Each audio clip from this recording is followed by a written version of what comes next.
بارش کا موسم تھا۔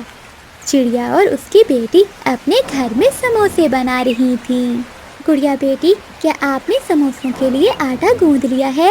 ہاں ماما، میں نے آٹا گوندھ دیا ہے۔ ہوا کے ساتھ سموسوں کی خوشبو دور دور تک جا رہی تھی۔ چڑیا کے پڑوس میں ایک دشت کوا اور اس کے جیسے ہی اس کی ایک پتنی رہتی تھی۔ گوری، یہ خوشبو کہاں سے آ رہی ہے؟ چڑیا کے گھر سے آ رہی ہوگی۔ جب بھی بارش ہوتی ہے تو چڑیا ضرور سموسے بناتی ہے۔ اب تو چڑیا کے گھر میں چوری کرنا بھی بہت مشکل لگتا ہے، کیونکہ ہر بار میں پھنس جاتا ہوں۔ اب کس طرح چڑیا کے سموسے کھاؤں؟ وہ منحوس ایسے مثالیں ڈالتی ہے کہ خوشبو سے ہمارے منہ میں پانی ہی نہیں رکتا۔ ایسا ہی ہے، میرے بھی منہ میں پانی آ رہا ہے۔ کالو، تم بیٹھو، میں چڑیا سے جھوٹ بول کر سموسے لے کر آتی ہوں۔ پھر گوری کبھی اپنے گھر سے نکلتی ہے۔ تیز بارش میں اڑتی ہوئی گوری کبھی چڑیا کے گھر جاتی ہے۔ وہ دروازے پر دستک دیتی ہے۔ ماما، ایسی تیز بارش میں کون ہوگا؟ میں دیکھتی ہوں گڑیا، شاید کوئی مشکل میں نہ ہو۔ رانو چڑیا باہر آتی ہے۔ چڑیا، وہ ہے نا ہریالی طوطی، اس نے مجھے بھیجا ہے۔ ماں آئی ہے اس کی۔ ہریالی کی ماں آئی ہے؟ ہاں چڑیا، بیچاری ہریالی کے گھر پر بھوجن نہیں ہے، وہ میرے گھر پر بیٹھی ہوئی ہے۔ اگر تمہارے پاس کچھ کھانے کو ہے تو دے دو اسے۔ گوری بہن، میں نے سموسے بنائے ہیں، آپ اندر آ جاؤ، میں آپ کو دیتی ہوں۔ پھر رانو چڑیا گوری کپی کو اپنے گھر میں لے جاتی ہے۔ چڑیا ایک ڈبے میں گوری کپی کو کچھ سموسے ڈال دیتی ہے۔ ہریالی سے کہنا کہ میں نے بہت سوادشٹ سموسے بنائے ہیں، ماں خوش ہو جائے گی یہ سموسے کھا کر۔ اچھا چڑیا، اب میں چلتی ہوں، ہریالی انتظار کر رہی ہوگی میرا۔ کالو جی، جب میں نے چڑیا سے کہا کہ ہریالی کی ماں آئی ہے اور وہ سموسے مانگ رہی ہے تو چڑیا نے سچ مان لیا۔ گوری، نام اس ہریالی کی ماں کا، اور سموسے کھاؤں گا میں۔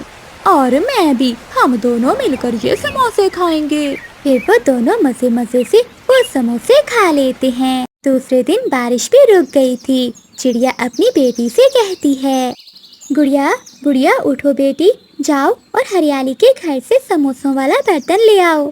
ماما، مجھے بہت نیند آ رہی ہے، آپ چلی جائیں۔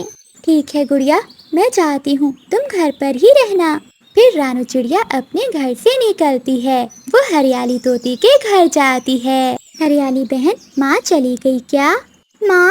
کیا ماں؟ میری ماں تو پچھلے مہینے آئی تھی۔ کیا؟ تو رات میں گوری کو تم نے نہیں بھیجا تھا سموسے لینے؟ نہیں چڑیا، ضرور اس کپی نے تمہیں الو بنایا ہوگا۔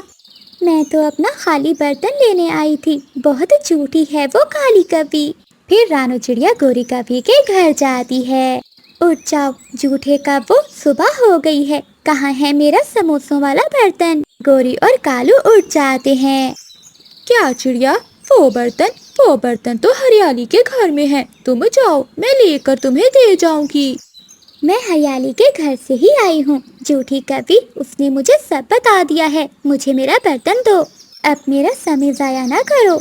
پھر رانو چڑیا اپنا برتن لے کر گھر چلی جاتی ہے۔